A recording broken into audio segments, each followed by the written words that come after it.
Bom, meus irmãos, nós estamos aqui para mais uma exposição do Evangelho na nossa série de pregações em Tito, né? A vida em missão. Então, hoje nós chegamos à nossa quarta mensagem. É um privilégio, né, poder estar fazendo exposição da palavra do Senhor para você que nos acompanha através do YouTube, através das nossas mídias sociais. Gostaria de convidá-lo, então, nesse momento, a abrir sua Bíblia no livro de Tito, a Epístola de Paulo a Tito, no capítulo 2, no versículo de 1 a 10. Tito, no capítulo 2, versículo de 1 a 10. Diz o seguinte, a palavra do Senhor: Porém, fale o que está de acordo com a sã doutrina. Ensine os homens mais velhos a serem moderados, dignos de respeito, sensatos e sadios na fé, no amor e na perseverança. Semelhantemente, ensine as mulheres mais velhas a serem reverentes na sua maneira de viver, a não serem caluniadoras nem escravizadas a muito vinho, mas a serem capazes de ensinar o que é bom. Assim, poderão orientar as mulheres mais jovens a amarem seus maridos e seus filhos, a serem prudentes e puras, a estarem ocupadas em casa e a serem bondosas e sujeitas a seus maridos, a fim de que a palavra de Deus não seja difamada. Da mesma maneira, encoraje os jovens a serem prudentes. Em tudo, seja você mesmo um exemplo para eles, fazendo boas obras. Em seu ensino, mostre integridade e seriedade. Use linguagem sadia, contra a qual nada se possa dizer, para que aqueles que se opõem a você fiquem envergonhados por não poderem falar mal de nós. Ensine os escravos a se submeterem em tudo a seus senhores, a procurarem agradá-los, a não serem respondões e a não roubá-los, mas a mostrarem que são inteiramente dignos de confiança, para que assim tornem atraente em tudo o ensino de Deus, nosso Salvador. Então, meus irmãos, se nós atentarmos, né, para o texto das Sagradas Escrituras, no capítulo 1, no final do capítulo 1, Paulo encerrou a sessão anterior falando sobre o equívoco de falsos cristãos, pessoas que receberam o Evangelho, mas que queriam continuar seguindo preceitos do judaísmo. Neste ponto, Paulo faz um contraste. Por quê? Porque ao encerrar o capítulo 1, Paulo ele descreve esses falsos mestres, essas pessoas que estavam atuando, arruinando famílias inteiras, como sendo pessoas que eram desobedientes e desqualificados para qualquer boa obra. Então, Paulo, quando ele começa o texto dizendo, você, porém, ele está querendo enfatizar, deixar muito claro para Tito, que o conteúdo da sua mensagem, o seu testemunho, a sua prática, precisa em muito contrastar daquilo que estava sendo comum naquela cidade. Era preciso que a mensagem de Tito fosse uma mensagem contracultural. Ela estivesse indo em direção oposta àquilo que estava sendo preconizado por aqueles falsos mestres, aquilo que estava sendo ensinado por aqueles falsos mestres. Então, Paulo fala, você, porém. E como Paulo começa a apresentar as orientações a Tito, a esse jovem pastor? Paulo ele começa a sua instrução dizendo que Tito precisa alcançar alguns grupos de pessoas. Dentre eles, Paulo fala sobre a necessidade de Tito ensinar os homens mais velhos. Então, isso é um tanto quanto desafiador. Um jovem pastor prestar ensino, né, a pessoas de idades mais avançadas, tanto homens quanto mulheres. É isso que ele fala aqui nos primeiros versículos, no versículo 2 e no versículo 3. Então, Tito deveria ensinar os homens mais velhos, os idosos, aqueles que tinham idade mais avançada, para que eles fossem moderados, dignos de respeito, sensatos, sadios na fé, no amor e na perseverança. Ou seja, Tito, ele deveria encorajar esses homens, deveria ensinar esses homens a observarem algumas características que eram demandadas, que eram esperadas dos presbíteros. Porque esse é o significado de homem idoso, de mulher idosa. A raiz da palavra é a mesma, presbítero. Então, Paulo, ele estimula Tito a dizer que esses homens, eles precisam observar, ter alguns cuidados. Se a gente olhar para os nossos dias, a gente percebe que em alguns homens, em alguns indivíduos, acabam evidenciando aquilo que nosso tempo aprendeu a chamar de crise da meia-idade. O homem, quando chega na faixa de seus 40 e poucos, 50 anos, então, alguns podem evidenciar, manifestar alguma espécie de insatisfação, descontentamento com a vida, por passarem a entender que algumas das suas decisões, das suas escolhas, na verdade, não foram livres, não foram a manifestação daquilo que eles realmente queriam, mas foram resultados de pressão social, de pressão da família, da sociedade, de grupos aos quais ele pertencia. Então, alguns desses homens, alguns desses indivíduos, podem, num determinado momento da sua vida, começar a fazer algo que parece um tanto quanto anacrônico.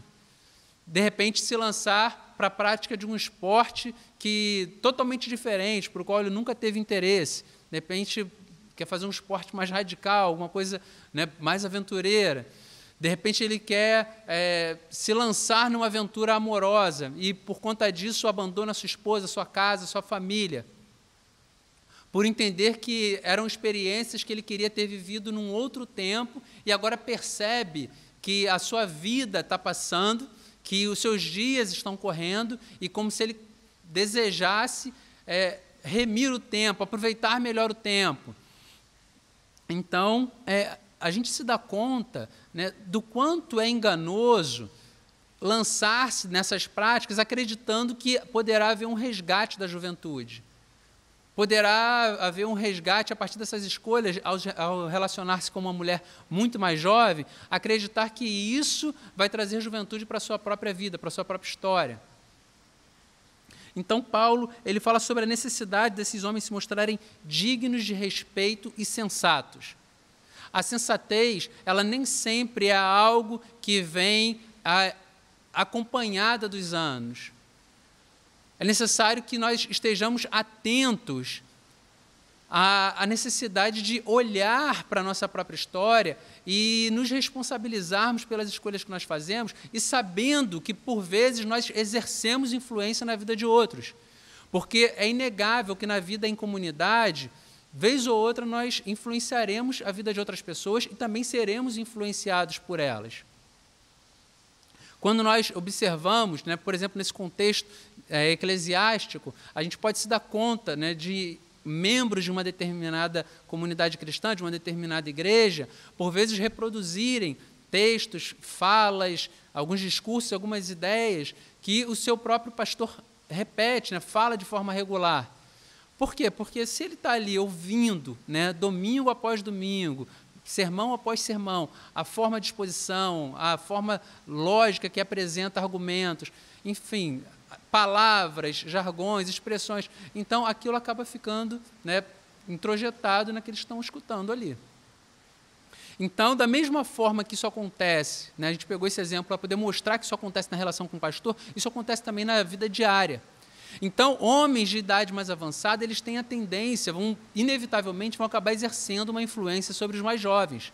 Então, Paulo fala sobre a necessidade desses homens serem sensatos e sadios na forma que conduzem suas próprias vidas.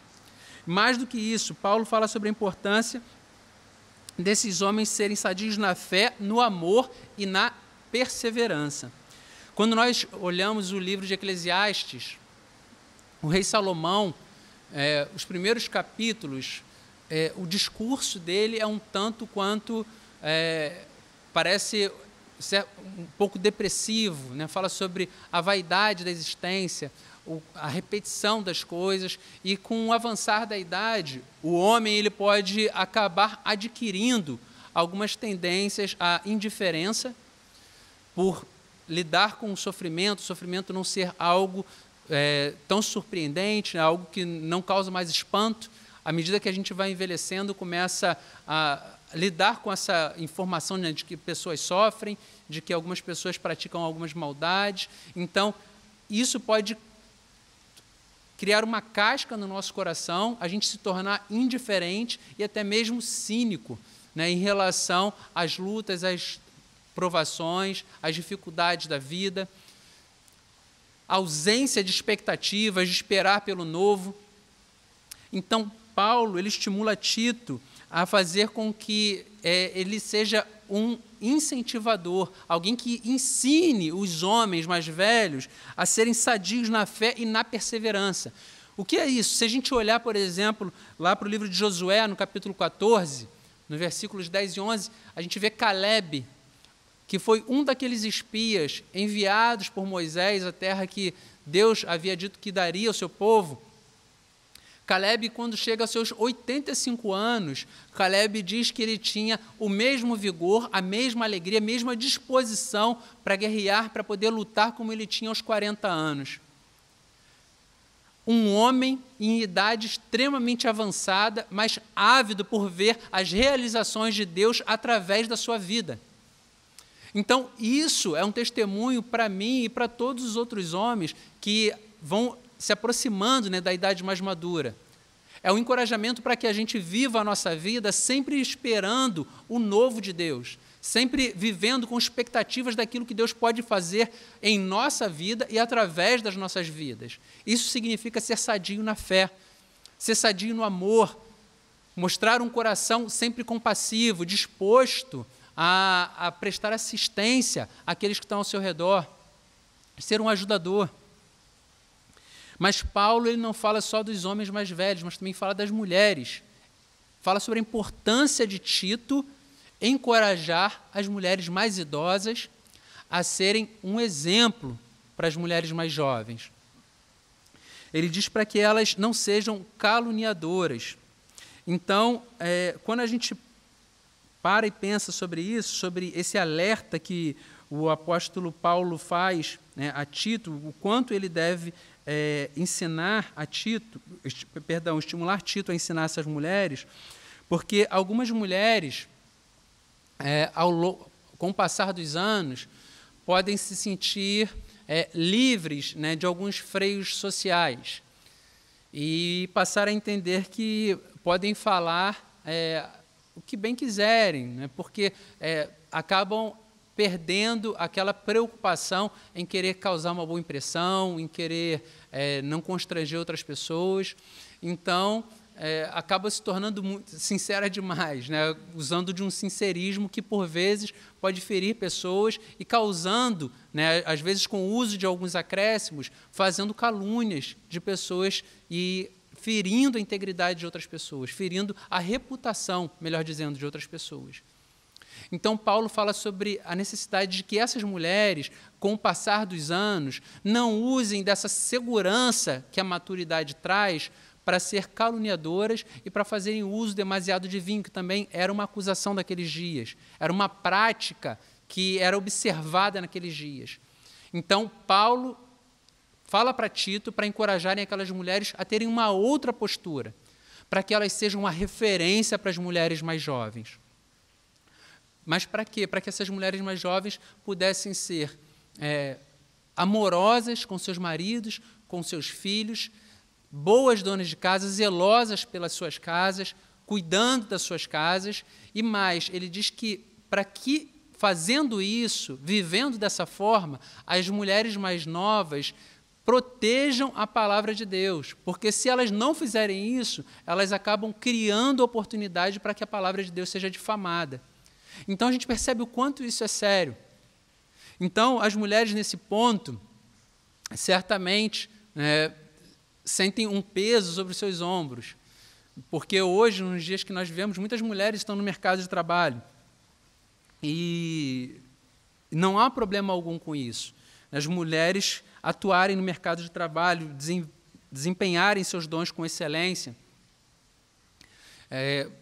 Todos, né, que atuam, no mercado de trabalho, tive a oportunidade de trabalhar com mulheres fabulosas, né, extremamente competentes, e a gente vê isso o tempo todo. Na minha vida acadêmica, né, professoras mulheres extremamente competentes, excelentes naquilo que faziam. Então, não há dúvidas de que a mulher ela tem muita competência para estar no mercado de trabalho. Contudo, nós precisamos alertá-las de que a realização profissional não pode se tornar um ídolo. Porque quando a gente fala sobre a mulher no mercado de trabalho, nos nossos dias, parece que isso se tornou uma espécie de imposição. Se hoje a gente se depara com uma mulher que fala que escolheu, decidiu ficar, né, na sua casa, se dedicar ao trabalho na casa, ao cuidado com os filhos, principalmente se for uma mulher jovem, alguns olham, né, até de uma forma estranha, acreditando que não é uma boa escolha, não é uma boa opção, mas seria uma falta de opção, e isso é um grande equívoco. Porque, ainda que a mulher opte por estar no mercado de trabalho, seja por necessidade ou seja por uma escolha mesmo pessoal, é importante que saiba que existe um papel no seu lar que ele não pode ser desempenhado por nenhuma outra pessoa. Ele pertence a você. É importante que a mulher ela entenda que, por vezes, algumas mulheres são levadas a estarem super ocupadas na rua, no mercado de trabalho, na sua empresa, para que não tenham nenhuma ocupação em casa, para que se sintam desobrigadas, porque já tem muitas tarefas na sua empresa, no trabalho, no escritório, já tem tantas tarefas que, por isso, não podem se dedicar à casa, ao cuidado com os filhos. Contudo, eu gostaria de alertá-las de que o trabalho de edificar a casa, a responsabilidade de edificar a casa, está em suas mãos.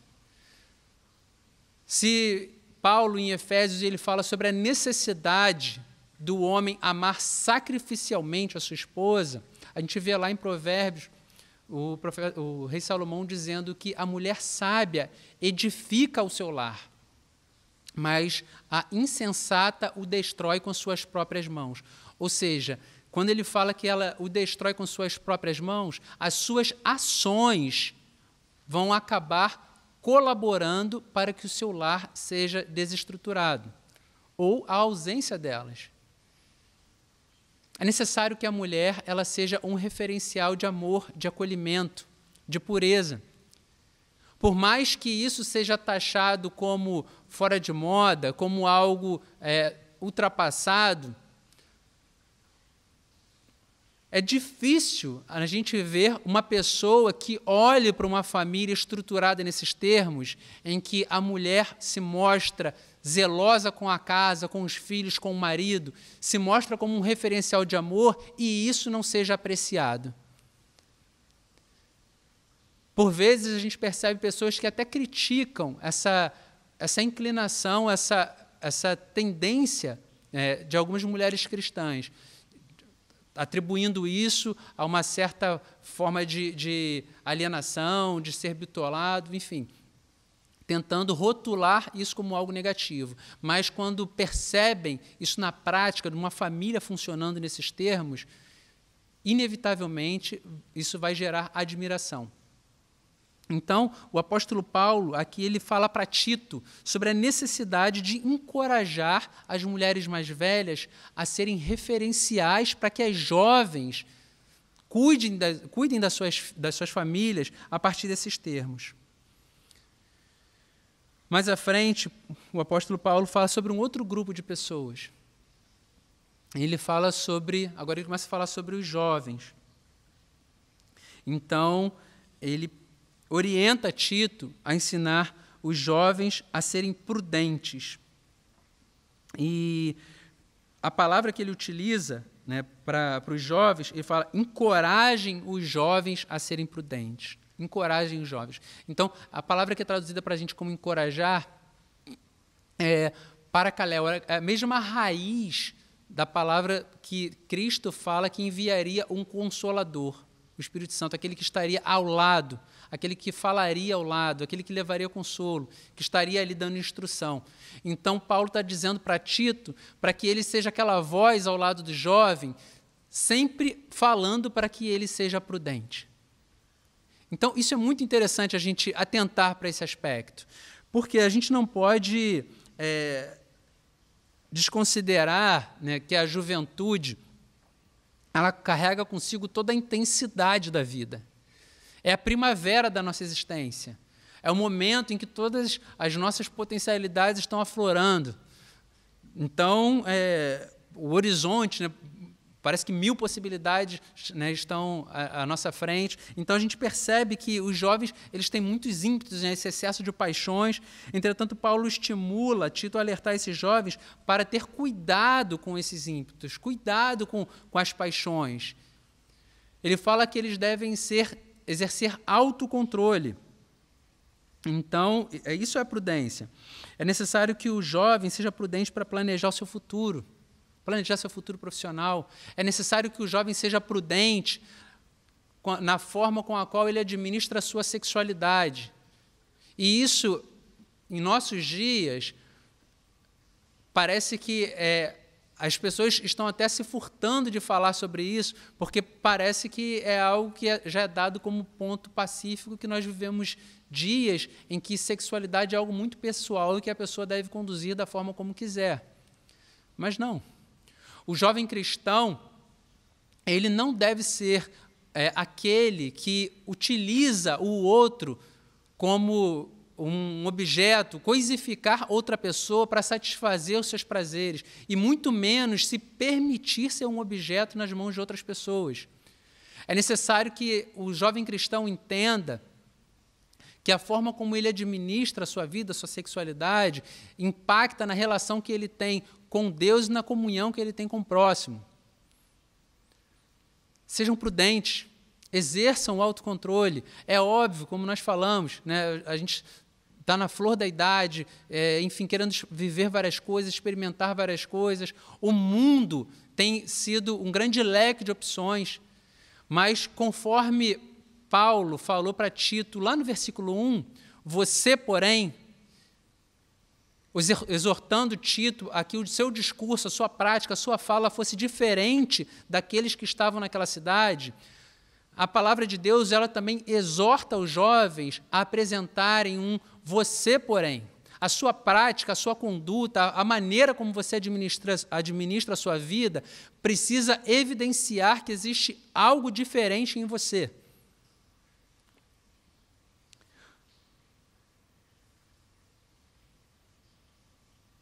Os vários desdobramentos, né, que surgem na vida do jovem cristão, as implicações na vida do jovem cristão, ela também fica evidenciada naquilo que Tito é encorajado a ser. Paulo fala, mostre, né, seja você mesmo um exemplo, mostre integridade, seriedade, além disso use linguagem sadia, contra a qual nada se pode dizer.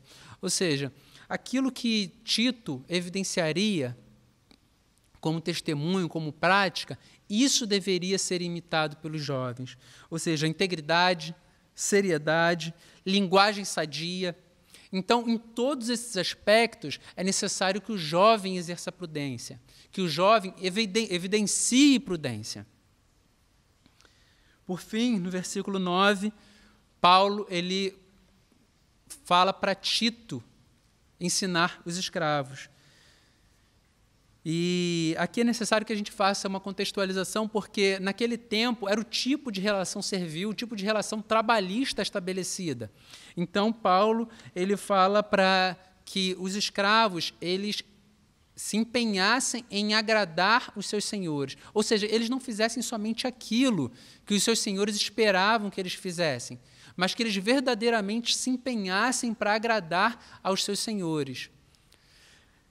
Certa vez eu ouvi de um palestrante dizendo que a pior coisa que um funcionário, né, de uma empresa pode fazer, um empregado pode fazer, é limitar-se a fazer somente aquilo que pediram para que ele fizesse. Porque isso rouba a criatividade, rouba a proatividade, limita a criação, a existência, né, de novas saídas. Então, Paulo está encorajando os seus escravos, os escravos cristãos, a serem proativos. Então, adaptando, né, para as nossas relações trabalhistas, que nós, no nosso ambiente de trabalho, onde nós atuamos, que sejamos conhecidos como aqueles que estão empenhados em fazer aquilo que fazemos da melhor forma, com o compromisso de alcançarmos os melhores resultados, com o compromisso de surpreendermos aqueles debaixo da autoridade das quais nós estamos, de quem nós estamos. Então, tudo isso tem a ver com compromisso cristão. Por mais que pareça que trata-se de uma série de ordens de conduta, Paulo está mostrando para Tito que todos esses ensinamentos, eles evidenciam as evidências do Evangelho. Porque a vida, ela precisa mostrar transformação, precisa mostrar a excelência daquilo para o qual ela foi chamada para ser.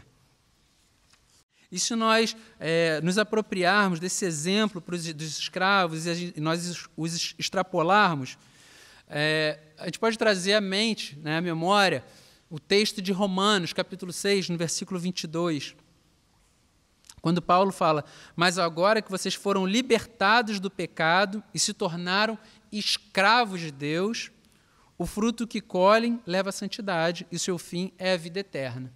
Ou seja, se antes nós éramos escravos do pecado, fomos libertos pelo sacrifício de Cristo, fomos comprados por seu sangue, agora nós nos tornamos escravos do Senhor, somos escravos de Deus. Então, se nós agora, comprados pelo sangue de Cristo, se nós nos tornamos escravos de Deus, que nós façamos para além daquilo que um senhor poderia esperar do seu servo. Obviamente, nós jamais poderemos limitar o serviço cristão. O pastor Cristiano, na última semana, falou sobre o legalismo como sendo esse empenho, esse esforço de tentar limitar o trabalho cristão, as leis, a fim de que, em cumprindo aquilo, a gente tenha a sensação de que estamos desobrigados da entrega diante do Senhor. Como se você estabelecesse algumas metas e falasse para si mesmo e para Deus: olha só, eu já fiz a minha parte, agora eu estou desobrigado de todo o resto. Não.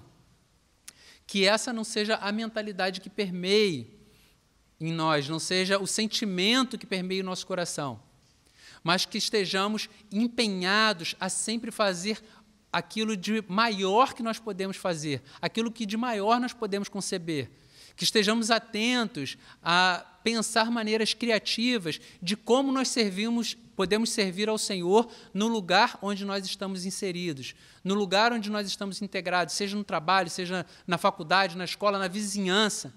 De que maneira eu, como escravo do Senhor, eu posso fazer a sua vontade de forma excelente. Então, meus irmãos, atentando para isso, para o texto, para todas essas implicações que Paulo estimula Tito a ensinar naquela comunidade, que nós possamos nos apropriar dos princípios aqui inseridos.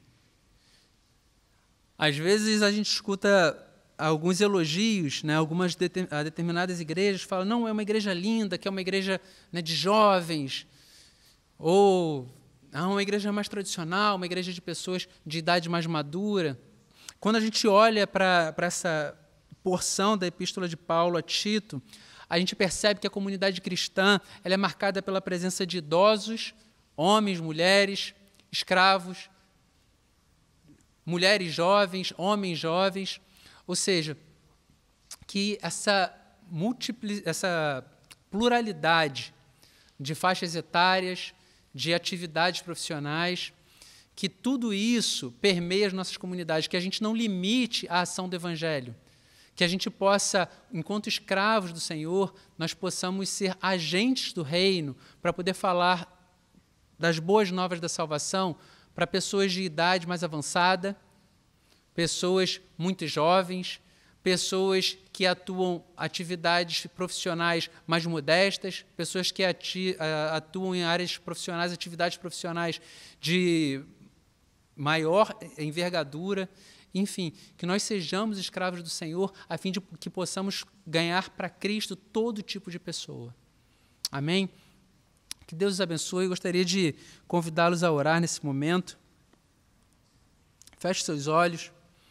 Deus, nós te agradecemos porque a Tua palavra não está confinada, não está restrita a um determinado grupo de pessoas, a uma faixa etária, a uma atividade profissional, mas o Evangelho impacta o jovem, o velho, a criança, o alto executivo, a pessoa que atua, Deus, em campos profissionais mais modestos.